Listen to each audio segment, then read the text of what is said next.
Quand tu fais tes courses, tu as sûrement constaté toi aussi que de plus en plus de marques et de fabricants nous promettent des aliments qui sont toujours plus sains et bons pour la santé. Mais attention à tout ce marketing parce qu'en réalité, derrière ces messages, il y a souvent une réalité qui est beaucoup moins avouable. Les aliments que tu penses sains ne le sont pas toujours autant que tu le crois. Je t'explique tout ça juste après mon générique.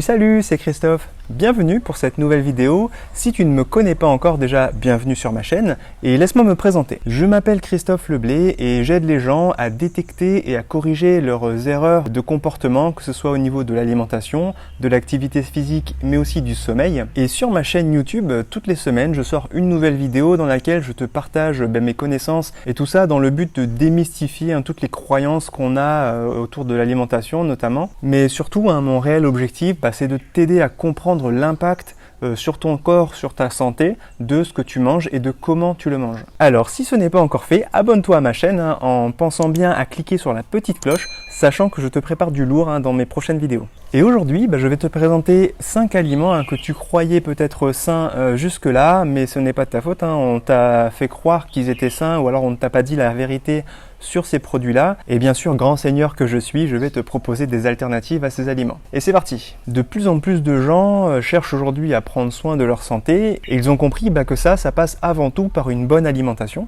ce qui est une très bonne chose en soi. Et ça, l'industrie alimentaire de la santé l'a très bien compris et innove à une vitesse folle pour nous proposer toujours plus de choix, avec des étiquettes toujours plus attrayantes et des slogans qui vantent les bénéfices de leurs produits. D'ailleurs, est-ce que tu savais que plus de 3000 innovations alimentaires étaient produites et mises sur le marché chaque année? Et tous les 5 ans, il y a l'équivalent d'un demi-supermarché qui est complètement renouvelé. Autrement dit, ça veut dire que 50% de ce que tu achètes aujourd'hui en supermarché n'existait pas encore il y a 5 ans. Et avec toutes ces promesses, il est bien souvent difficile de s'y retrouver et de savoir vraiment qu'est-ce qui est bon pour la santé et qu'est-ce qui est seulement et purement du marketing. Alors, c'est quoi ces fameux 5 aliments qui ne sont pas aussi sains que tu le crois? Bon, alors je vais pas te faire une liste exhaustive de tous les aliments qui sont soi-disant sains, mais qui en réalité ne le sont que très rarement, voire même plutôt malsains pour certains. Mais j'ai sélectionné pour toi 5 produits qui ont le plus tendance à être considérés comme des produits sains par la majorité des gens. On les croit souvent inoffensifs, voire bons pour la santé, alors qu'en réalité, ils sont loin de l'être. Alors le premier aliment dont je vais te parler, c'est tous les biscuits et les pains qui sont sans gluten. Tu le sais, le sans gluten, aujourd'hui, c'est une réelle mode et il y a beaucoup de publicistes qui ont surfé sur cette vague. Et ils nous proposent plein de produits soi-disant sains parce qu'ils ne contiennent pas de gluten. Mais attention, ne te laisse pas duper par ce marketing parce que sans gluten ne veut pas forcément dire sain. Un exemple tout bête, si tu prends des chips, les chips ça n'a jamais contenu de gluten depuis toujours et pourtant ça n'en fait pas pour autant un produit sain qui est bon pour la santé. Tu vois le genre de tour de passe-passe que les industriels sont prêts à faire pour toujours te vendre plus? D'ailleurs, si ça t'intéresse, je te fais un petit topo rapide sur ce qu'est le gluten. Alors le gluten, c'est une protéine qu'on retrouve dans la plupart des céréales transformées comme le blé, l'avoine, le seigle ou encore l'orge. Et je dis bien transformées parce que normalement, à l'état naturel, ces céréales ne contiennent pas, pour ainsi dire, de gluten. Pour que tu comprennes mieux, je vais te donner un exemple. Je vais prendre l'exemple du pain qui est le plus connu. Je parle là du pain conventionnel qui contient du gluten. Et bien en fait, c'est quand on ajoute de l'eau à la farine de blé et qu'on pétrit bien pour en faire une pâte. Et bien c'est pendant ce processus qu'il y a 2 protéines présentes naturellement dans le pain qu'on appelle les gliadines et les gluténines qui vont se mélanger et former une grosse protéine un peu plus complexe et c'est ça qu'on appelle le gluten. Et c'est justement ce gluten qui va donner à la pâte sa tenue, son élasticité et aussi la capacité à retenir le gaz carbonique qui est là pour faire lever la pâte. Bref, tu le sais, le gluten a envahi nos placards. On en trouve dans énormément de produits aujourd'hui, voire même dans certains produits on n'imagine même pas qu'il y a du gluten, comme par exemple la bière ou alors le surimi. Eh bien cette protéine gluten, qui est une grosse protéine très complexe, elle est particulièrement irritante pour les intestins et en plus elle n'est pas utilisable par l'organisme. C'est pour ça qu'en général c'est toujours bon de contrôler sa consommation de gluten, mais pas en achetant n'importe quoi, ça tu l'as bien compris. Tu ne devrais pas remplacer tous les produits que tu as l'habitude de manger par leur équivalent qui sont sans gluten. Parce qu'en général, dans ce type de produit, le gluten a été enlevé et remplacé par des amidons, par des farines raffinées et bien souvent ça contient plus de sel, plus de sucre et plus d'huile. Et au final, ces produits redeviennent aussi mauvais, voire plus dans certains cas, que leur équivalent qui contiennent du gluten. Alors attention, je rajoute une précision, à moins d'avoir une maladie inflammatoire chronique de l'intestin comme la maladie de Crohn ou encore la rectocolite hémorragique, tu n'as absolument pas besoin d'éliminer complètement le gluten de ton alimentation. Mais dans tous les cas, si tu veux contrôler la quantité de gluten qu'il y a dans ton alimentation, eh bien je peux te conseiller de préparer toi-même tes biscuits, ton pain ou tes gâteaux à partir de farine sans gluten. Et en plus, en les faisant toi-même, tu maîtrises complètement les ingrédients que tu mets dedans et la composition de tes préparations. Sinon, dans le pire des cas, si tu n'as pas le temps, tu peux aussi acheter ton pain sans gluten chez le boulanger, mais évite autant que possible d'acheter ces pains là, qui sont sous vide et que tu trouves en supermarché. Et puis, quoi qu'il en soit, je t'invite à préférer des aliments qui sont peu transformés et qui sont le plus naturels possible. Parce qu'il vaut mieux prendre un fruit, une poignée de noix ou à la limite un smoothie plutôt qu'un biscuit même sans gluten. Et puis pour tes plats principaux, évite les pâtes, le couscous, le boulgour qui sont très raffinés et tourne-toi plutôt vers des céréales complètes comme le riz complet, le sarrasin, le millet. Et pareil pour les légumineuses, préfère les haricots secs, les pois chiches, les lentilles ou les pois cassés. Maintenant, le produit numéro 2 dont je vais te parler, c'est tous ces produits qui sont dits allégés. Alors ça aussi, c'est une autre mode.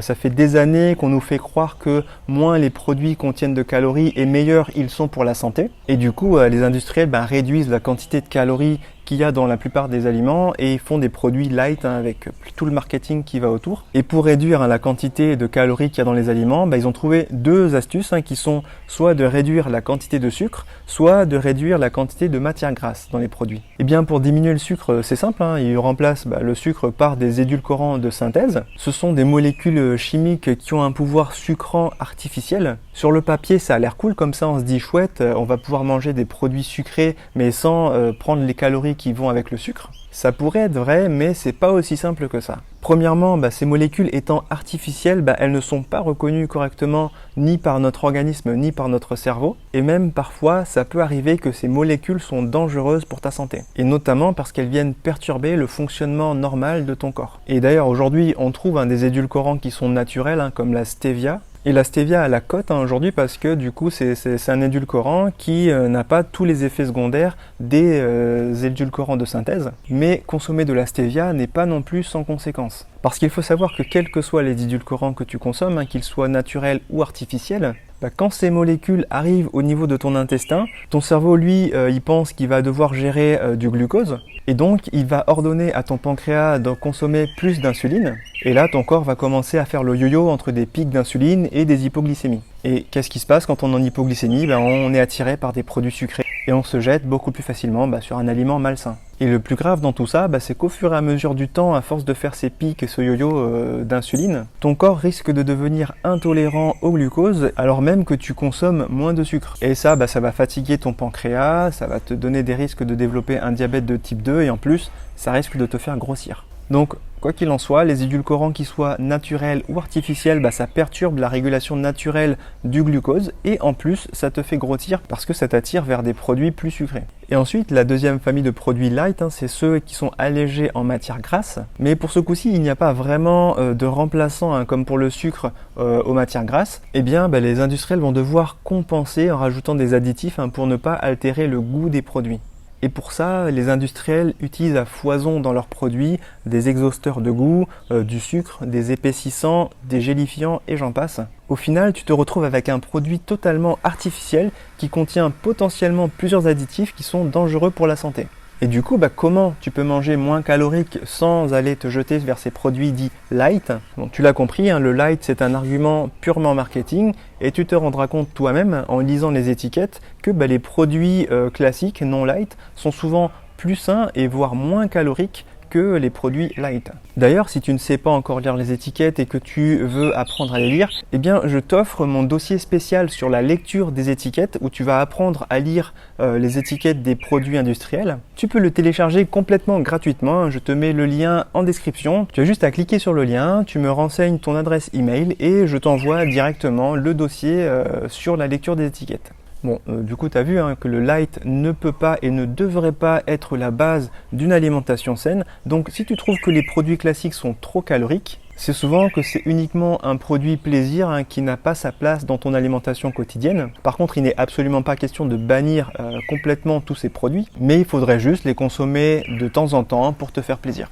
Et pour tout le reste, tu devrais te tourner principalement vers les produits les plus nutritifs possibles, avant tout pour te nourrir. Alors la troisième catégorie de produits dont je vais te parler, ce sont les jus de fruits. Je sais que le jus d'orange du matin, c'est une institution, c'est un grand classique. Et culturellement, on pense que c'est super bien de boire un verre de jus d'orange le matin parce que ça nous apporte beaucoup de vitamine C, parce que ça nous fait manger un fruit et parce que ça nous donne de l'énergie pour la journée. Eh bien, je vais te décevoir, mais malheureusement, il n'y a rien de plus faux. En effet, quand tu bois le jus du fruit plutôt que le fruit lui-même, eh bien, tu te prives de toutes les fibres qu'apporte le fruit. Alors que les fibres, c'est super important pour t'aider à réguler la quantité de glucose et de fructose dans ton sang. Alors quand tu bois uniquement le jus du fruit, tu apportes une quantité très importante de sucre dans ton organisme de manière complètement incontrôlée. Et c'est encore pire pour les jus de fruits qu'on achète en briques, puisque la pasteurisation qui sert à conserver le jus de fruits va malheureusement détruire une grande partie des vitamines. Donc au final, ton jus d'orange ou autre fruit d'ailleurs se transforme en bombe de sucre sans aucune vitamine à l'intérieur. Et finalement, boire du jus de fruit, ça a quasiment le même effet que boire un grand verre de soda plein de sucre, avec les produits chimiques en moins, je te l'accorde. Du coup, qu'est-ce que tu devrais faire pour avoir un bon apport de vitamines ?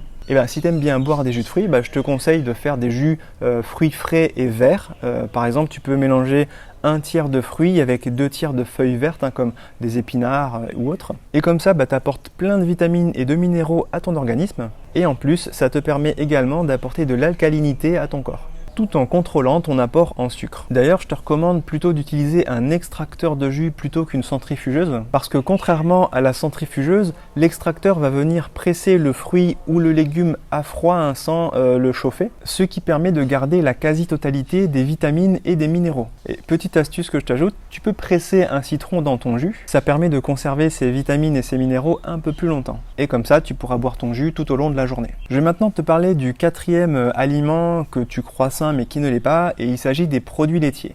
Je sais, les produits laitiers sont censés être nos amis pour la vie. Les produits laitiers sont nos amis pour la vie. En nous rendant plus forts, en renforçant nos os et en évitant l'ostéoporose. Encore une fois, attention, tout ça ce n'est que du marketing. Mais comme on l'entend depuis tellement longtemps, c'est ancré dans nos croyances. Parce qu'en effet, de nombreuses études montrent aujourd'hui que dans les pays où on boit le plus de lait, ce sont aussi les pays qui ont le plus de cas d'ostéoporose.